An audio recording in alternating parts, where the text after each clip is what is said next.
தாய் கழகத்திலே இணைந்த முக்கிய தலைவர் அதிர்ச்சியில் கதரும் ஓபிஎஸ், மகிழ்ச்சியில் எடப்பாடி. நண்பர்களே, அதிமுக தொண்டர்களாக இருந்தீங்க அப்படின்னா மறக்காம நம்ம சேனலை சப்ஸ்கிரைப் பண்ணிட்டு இந்த வீடியோக்கு ஒரு லைக் பண்ணிருங்க.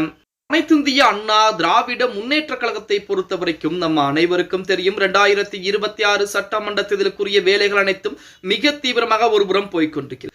இன்னொரு புறத்திலே ஓபிஎஸ் திமுகவிலே இணைந்து விட்டார். அதிமுகவுடைய துரோகி என்பதை அவர் உறுதி செய்து விட்டார்.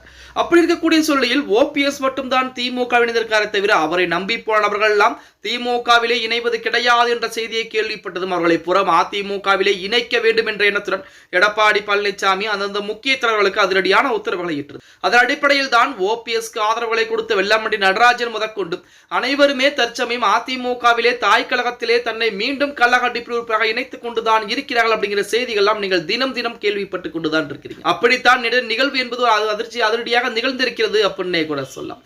திமுகவில் ஓபிஎஸ் இணைந்ததை விரும்பாத அவரது ஆதரவாளர்கள் பலரும் அதிமுக வந்து தாய் கழகமான அதிமுகவில் இணைந்து கொண்டுதான் இருக்கிறார். ஓபிஎஸ்ஸின் ஆதரவாக இருந்த Thiruvaiyaru ex MLA MGM Subramanian மீண்டும் அதிமுகவிற்கு திரும்பி இருக்கிறார்.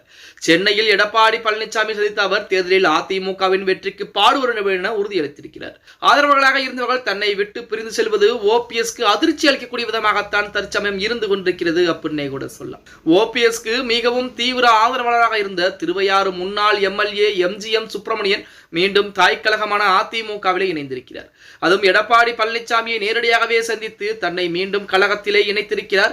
இணைத்த பின்பு செய்தியாளர் சந்திப்பிலே அதிமுக வெற்றிக்கு நான் கண்டிப்பாக பாடுபட இருக்கிறேன். அதாவது ஓபிஎஸ்ஐ நம்பி போனோம், ஓபிஎஸ் கடைசியிலே எங்களை நடுத்தெருவிலே விட்டுவிட்டு திமுகவிலே இணைந்து விட்டார். அவர் வேண்டுமானாலும் சுயமரியாதையை விட்டு திமுகவிலே இணைந்து விடலாம். அவர் அதாவது ஆரம்ப காலத்திலே அவருக்கு யார் உதவி செய்தார்கள், அவர் இப்பொழுது இருக்கக்கூடிய நிலைமைக்கு யார் காரணம், இதையெல்லாம் மறந்துவிட்டு திடீரென கலைஞர் கருணாநிதியை கையெடுத்து வணங்கலாம். ஆனால் எங்களால் வணங்க முடியாது. ஏனென்றால் எங்கள் உடம்பிலே ஓடுவது ஜெயலலிதா அம்மையார், அதே போல புரட்சித் தலைவர் பொன்மனச்செம்மல் உருவாக்கிய அதிமுகவுடைய ரத்தம் தான் எங்கள் உடம்பிலே ஓடிக்கொண்டிருக்கிறது. அந்த ரத்தத்தை மாற்ற முடியாது. அப்படி மாற்றினால் எங்களுடைய உயிர் தான் பிரிந்து போகுமே தவிர நாங்கள் மாற்று கட்சியில் ஒருபோதும் இணைய மாட்டோம். அதிமுகவுடைய உண்மையான தொண்டர் யார், உண்மையான தலைவர் யார் என்று நாங்கள் இப்பொழுது புரிந்து கொண்டோம். அதன் காரணமாக எடப்பாடி பழனிசாமியுடைய அதிமுகவிலே நாங்கள் மீண்டும் தாய் கழகத்திலே இணைந்திருக்கிறோம். 2026 சட்டமன்ற தேர்தலில் அதிமுக மிகப்பெரிய வெற்றி வாய்ப்பு பெறுவதற்கு எங்களுடைய பங்களிப்பு மிகப்பெரிய அபரிவிதமாக இருக்கும் என சொல்லி தற்சமயம் பார்த்தீங்க அப்படின்னா அந்த நபர் நேரடியாக அதிமுகவிலே இணைந்திருக்கிறார் அப்படின்னே கூட சொல்லலாம்.